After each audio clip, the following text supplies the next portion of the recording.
and the omnibus. So I was forced into the Archers when I was a child. And look, it's come back to bite me later on. I'm awash with this stuff. The Archers is the world's longest-running radio show, with more than 15,000 episodes broadcast. Despite being a rural flavor show, The Archers is recorded in the heart of... Welcome to the Deep Dive. Today we're jumping into a story that really captures how big life dramas crash right into, well, tiny everyday demands. Exactly. Our sources are taking us through community events, really crushing grief, and this sort of desperate search for a second chance. And it's all happening against the backdrop of, getting ready for Halloween. That's right.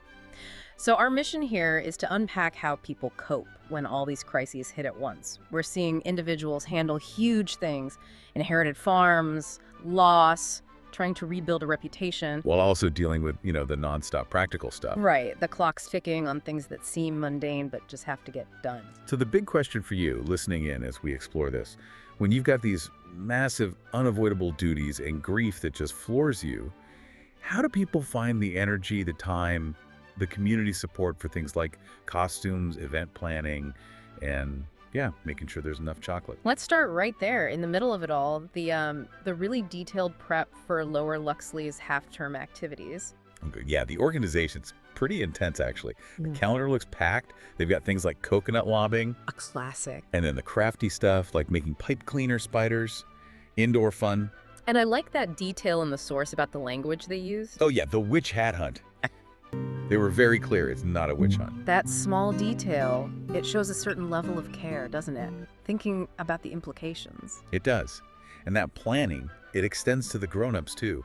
The costumes. Ah, yes. Sticking to the classics there. Monsieur and Madame Dracula and Frankenstein. Safe choices. Very safe. But even with all this planning, things go wrong, right? Which brings us to the white chocolate emergency. The white chocolate emergency. It sounds trivial, but it really highlights the pressures of volunteer-run events. It really does. Yeah. It needed 5 kilos of chocolate buttons for this cauldron effect, apparently. And only 2 kilos arrived, so cue the emergency dash to the cash and carry. But the interesting part, the real insight, is why it had to be white chocolate. Yeah. It wasn't just any chocolate. Exactly. That's what's fascinating. The whole visual, the whole point of the chocolate cauldron depended on it being white chocolate. Why? Because only white chocolate could take the green coloring properly. Ah. So this tiny detail, this one ingredient, suddenly becomes critical. It just shows how fragile these plans can be. One delivery mistake. And the whole green cauldron idea is out the window. Precisely. The stakes feel low with chocolate, but also high, because it's tied to the success, the look of the whole event. Right. So the chocolate crisis gets solved with a trip to the store. Cash fixes that. But the next crisis, the costume catastrophe, that needed something else. Yeah, that required actual community connection, didn't it? Not just money. Did. So Josh fails to get Rosie a witch costume. Runs into what the Thors called the pandemic of witch-specific consumer madness. I love that phrase. Apparently, Borsage was cleaned out. Only werewolves and spooky princesses left. The usual suspects. Yeah. So the commercial option fails, which is where Esme comes in. Yes, Esme offers this lifeline raiding her attic. She has childhood dressing-up clothes stored away. And this moment, searching the attic, it connects directly to her own much bigger situation. Yeah. We learned her dad was what was the phrase? A store of memories, kept everything. School books, cards, you name it. That phrase, stower of memories. It sounds lovely, but wow. It's incredibly poignant, isn't it? A beautiful sentiment, but also just a monumental burden to inherit, especially when you're dealing with that raw, fresh grief. So finding the costume in that attic, the perfect witch's dress, even with a papier-mâché nose and a wicker wand, it's this small practical win. A moment of success, yeah. But it stands in such stark contrast to the sheer weight of everything else she's inherited, particularly Meadow Farm. Which takes us right into Esme's world. That bit of relief in the attic, it's fleeting. The reality of losing her father is, well, she describes it as feeling like she's been hit by a bus every morning. That's such a visceral description, and the contrast is just brutal. Grief needs time, it needs slow processing. But the farm? The farm demands the opposite. Constant, urgent, physical action. She didn't just inherit boxes of stuff. She inherited barns full of animals. Animals that need care right now just to stay alive. Like the milking, twice a day. That's mentioned specifically. Exactly. It's the perfect example of a duty you just can't put off. You can't pause it because you're grieving. It forces her focus outwards, away from her own pain, in a way. It sounds utterly overwhelming, all-consuming, really. It leads her to wish for something so basic. A brother or sister, someone, anyone to share the load, both the physical work and the emotional weight. Yeah, and you see her trying to figure out her support system, practically speaking. Right. Pip's mother is helping out, which is vital, but Esme knows it's temporary. She says she's asking too much. She's already thinking ahead, needing a different plan for after the funeral. Introducing the Archer's Mug, where elegance meets everyday comfort. Crafted from premium white ceramic, designed with vibrant peekaboo colors inside, simple, modern, and stylish. Start your day the Archer's way, with warmth, familiarity, and the comfort of voices you've come to love. As the stories unfold on the Archers, let this mug become part of your daily ritual, a small reminder of life in Ambridge. Practical for every home, dishwasher and microwave safe. Available in 2 sizes, 11 ounces and 15 ounces, designed to fit your lifestyle. Enjoy your favorite drink in a mug that connects you to Britain's most beloved countryside story, The Archers. For more information, and to order your very own The Archer's Mug, follow the link below, and make it part of your daily routine. But amidst all that, we also see glimmers of her own capabilities starting to emerge, maybe surprising even herself. Absolutely. The Thorse mentions Pip praising her for separating a heifer from the herd, which is not easy. Not at all. A huge, strong animal. Pip apparently said it took adrenaline and some clear instructions. So, not effortless. But she did it. She met this really demanding physical challenge head on. Which connects to the bigger question of the farm's future, doesn't it? That adrenaline, it's not sustainable long term. True. It shifts the focus from just surviving the crisis to, can she actually do this, live this life? And she's already thinking practically about the future, getting the winter housing ready, worrying if there's enough bedding straw. Yeah, the host notes that worrying about straw makes her sound like a proper farmer. Which seems to trigger this identity crisis for her. Does farming require this deep heart and soul love for it? Or can duty be enough? Does she have that love? She admits the idea of someone else living at Meadow Farm makes her feel sick. But is that love for the life? Or is it just the trauma of losing that connection, that place? It's hard to untangle. When does a duty become a life path versus just something you do because you have to avoid facing the grief? It's a really important question. Maybe focusing on the practical, the straw, the housing is a way to cope, solvable problems, versus the unsolvable problem of her father being gone. And while she's grappling with all that, she also has to prepare the eulogy. Condense his whole life into a few minutes. Yeah, she's meeting the vicar, Alan. Sounds like a decent guy, a sweetie. He suggested writing down childhood stories, which seems like good advice. It forces her to reconcile the different sides of him, right? The gruff fell people saw at the feed shop. Versus the dad who pushed her in a wheelbarrow, yelling, "We're running for the hills!" Exactly. And those quirky details, like him claiming he once saw a pig on a bicycle. Ah, did he really? Who knows? But those are the stories that make someone real, aren't they? They provide that necessary lightness against the weight of death. Okay, so let's shift gears a bit. From the burden of inheriting a farm to the burden of inheriting a reputation. Yes. George Grundy and his attempt to get a second chance. Freddy is really trying to help him here. Goes to Vince, vouches for George, says he's strong, hardworking. Desperate to prove himself, basically. Freddy's acting as a real advocate. But it just hits a brick wall with Vince. A very firm brick wall.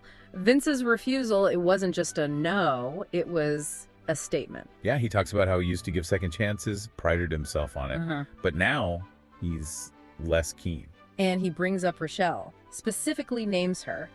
Says that experience, trusting someone who proved untrustworthy, could have ruined his business. So he's drawing a direct line from that past negative experience to this current decision about George. Which is where it gets complicated, because Vince apparently had been really positive about George before. Right, he'd heard good things about George's work at Bridge Farm, and Eddie apparently praises him all the time. So the refusal isn't really about George's current ability, or even the farm needing workers. It feels more like Vince is managing his own emotional risk. But isn't that potentially bad business? Rejecting a strong worker, recommended by people he trusts, because of fear from a different bad hire. You could definitely argue that. It suggests the fallout from the Rochelle situation wasn't just financial, it was deeply emotional. It changed Vince's tolerance for risk, his ability to trust. Perhaps.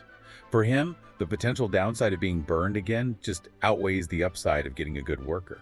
Especially in a small community, maybe. Reputation, trust. It's everything. One bad experience can kind of poison the well for future hires. George certainly felt it that way. He took it very personally. Said it wasn't about the job, it was about him, his past. He's not hiring workers like me. Oof, that's rough. He sees himself completely defined by those past mistakes now. No escape.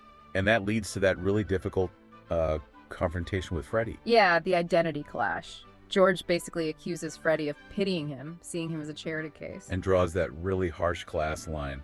You're a public school boy from a stately home, and I'm Grundy's scum. Wow. He uses that inherited label, that stigma, Grundy scum, almost like a shield, pushing help away by defining himself by the worst assumptions people might have about him. It's choosing rejection over potential humiliation, maybe.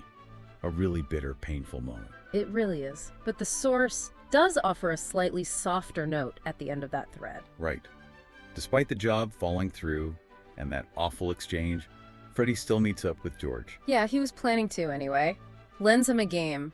Just a small act of connection. A little moment of friendship carrying on despite everything. Does this share that feeling? Being in a club no one wants to be in, whether it's the grief club for Esme or the bad reputation club for George. And there's that other little detail of Amber got a sponsorship delivery. Oh yeah, 2 cases of kombucha, which they share.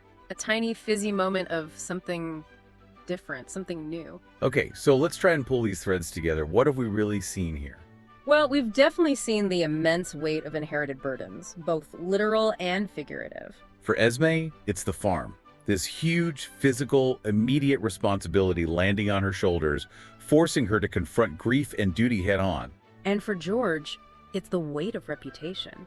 His past mistakes feel like this inescapable inheritance in that tight-knit community, blocking his path forward. We also saw the limits of community support, maybe. I think so. Pip's help for Esme finding the costume, offering a place at the event that works. It's practical, immediate kindness meeting a physical need. But Freddy's attempt to help George, it fails. Because helping George required more than just good intentions.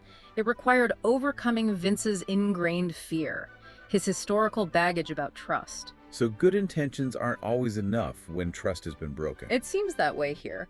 The cost of mistrust, in Vince's mind, was higher than the potential benefit of a good worker. Higher even than the cost of, say, emergency white chocolate. So what's the takeaway then? It feels like support in these critical moments depends heavily on individual relationships, past experiences, not just a general sense of community spirit. I think that's fair. History matters. Personal risk assessment matters, especially when second chances are on the table. Okay, so that leaves us with a final thought for you to consider. We heard Esme remembering her dad shouting, "We're running for the hills," as he pushed her in that wheelbarrow. A moment of playful escape. Yeah. Given the kind of inescapable, non-negotiable duties Esme faces now with the farm, and George faces with his reputation, what's the modern responsible way to run for the hills? When you're bound by duty, maybe trapped by the consequences of your own or even others' pasts, how do you find any kind of escape or relief? Something to think about as you navigate your own obligations, perhaps. So, what are you doing now? Just getting ready for the next episode. Just moving mics around. So, what do you do? I do the spot effects on the archers. Any Are you what we movements call Foley then? and- kind of. Yep. Okay. And these are all part of the paraphernalia of production. Yep. That's the bull bar. That's. This one. Yep. That's. Haley so wanted to be in their own place when their baby came. It's due in 2 months. Not much chance of that now. No. I mean, it would have been a stretch for them financially, mind, but I just wish there was something practical I could do to help them, Caroline. I think The Archers has had this immense popularity over the years, basically because it has always very accurately reflected the reality of life and living in a rural community at whatever